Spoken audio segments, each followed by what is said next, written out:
வணக்கம். பள்ளிக்கரணை நாராயணபுரம் ஏரியில் தூர்வாரும் பணியை அமைச்சர் ஆனந்த் துவங்கி வைத்துள்ளார். உடன் சட்டமன்ற உறுப்பினர் மற்றும் அரசு அதிகாரிகளுடன் இந்த ஆய்வானது நடைபெற்று வருகிறது. சென்னை மற்றும் புறநகர பகுதிகளில் நீர்நிலைகளை தூர்வாரியும் பராமரிக்கும் பணியை நீர்வளத்துறை அமைச்சரின் ஆனந்த் தொடங்கி வைத்து வருகிறார். அந்த வகையில் பள்ளிக்கரணை நாராயணபுரத்தில் அமைந்துள்ள நாராயணபுரம் ஏரியின் பெரும்பாலான பகுதிகளில் குடியிருப்பு பகுதிகளாக மாற்றமடைந்துள்ளார். தற்போது இந்த ஏரி நிலத்தடி நீர்மட்டம் வெகுவாக குறைந்துள்ளது. மேலும் இந்த ஏரிக்கு மேற்கு புறத்தில் அமைந்துள்ள தென் சென்னை பகுதிக்கு உட்பட்ட பள்ளிக்கரணை அணை ஏரி, கீழ்கட்டளை ஏரி, பல்லாவரம் ஏரி ஆகிய ஏரிகளின் உப நீரானது நாராயணபுரம் ஏரியில் வடிந்து பள்ளிக்கரணை சதுப்பு நிலத்திற்கு சென்றடைய வகையில் அமைந்துள்ளது. ஃபுல் மூன் சேல் காலை 9 மணியிலிருந்து இரவு 12 மணி வரை ஜூலை 29 ஒரு நாள் மட்டும்.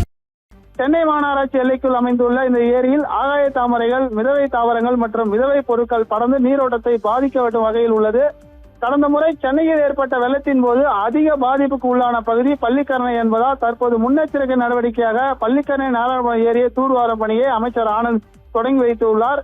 கடந்த 3 நாட்களாக நடைபெறும் சிறப்பு ஆய்வில் மொத்தம் 6 முக்கிய இடங்களில் நீர்நிலை தூர்வாரும் பணிகள் தொடங்கி வைத்து என்பதும் குறிப்பிடத்தக்கது.